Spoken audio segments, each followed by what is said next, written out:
अस्सलाम वालेकुम दोस्तों, मैं नेशनल स्टेडियम कराची में मौजूद हूँ। कल से चैंपियंस ट्रॉफी का पाकिस्तान के अंदर आगाज़ होने जा रहा है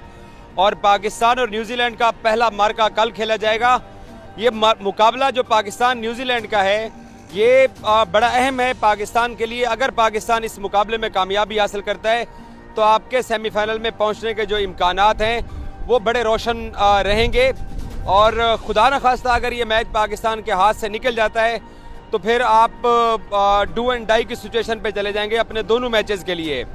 पाकिस्तान के कप्तान मोहम्मद रिजवान ने अब से थोड़ी देर पहले नेशनल स्टेडियम में प्रेस कॉन्फ्रेंस की है और उनसे ये तस्दीक की गई कि क्या पाकिस्तान की जो ओपनिंग जोड़ी है उसको तब्दील करके बाबर आजम को नंबर 3 पे खिलाने जा रहे हैं। आपको मालूम है ना कि हम पाकिस्तानी क्या करते हैं, हम जो एक बार कह देते हैं फिर हम उसी के ऊपर रहते हैं। तो रिजवान साहब कहते हैं कि क्योंकि बाबर आजम कहते हैं वो डिस्कशन ज़रूर हुई है कि हमें बाबर आजम को नंबर 3 के ऊपर जाना चाहिए, लेकिन वो टेक्निकली बहुत अच्छे बल्लेबाज हैं और फिर पाकिस्तान की अपनी कंडीशन के अंदर हो रही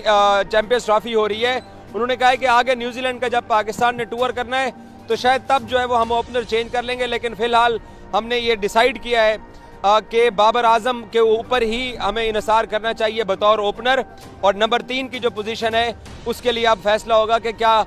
कामरान गुलाम खेलते हैं या सऊद शकील खेलते हैं। प्रॉब्ली सऊद शकील ही खेल सकते हैं। कामरान गुलाम का स्पिन बॉलिंग का ऑप्शन है, उनको भी स्क्वाड प्लेइंग 11 के अंदर शामिल किया जा सकता है। उस्मान खान को ओपनर खिलाने के हवाले से कल डिस्कशन हुई और तकरीबन इनकी आपस में ये डिस्कशन हुई, इन्होंने इस नतीजे पर पहुंचे, लेकिन बाद में फिर हम क्योंकि जिस पैटर्न के ऊपर जाते हैं हम बेसिकली क्या कर रहे हैं इस चैंपियंस ट्रॉफी के अंदर, हम प्ले टू सेव खेल रहे हैं कि यार हमें सेव करना है, हम फायर विद फायर नहीं खेल रहे हैं। इसी बुनियाद के ऊपर बाबर आजम जिसके तकरीबन 6000 रन नंबर 3 की पोजीशन के ऊपर हैं, एक तो हमने पहले रेगुलर ओपनर को सिलेक्ट नहीं किया, अब उस बंदे को हमने उसकी ओपनिंग स्लॉट से हटा वन डाउन की स्लॉट से हटा के उसको हम ज़बरदस्ती ओपनर बनाने की कोशिश कर रहे हैं और एक बार ये डिसाइड भी हुआ, लेकिन फिर अब दोबारा पाकिस्तान वापस उसी अपने पुराने प्लान के ऊपर चला गया है। यानी जो चैंपियंस ट्रॉफी से पहले ट्राई नेशन सीरीज के अंदर पाकिस्तान को नाकामी हुई, पाकिस्तान और बाबर आजम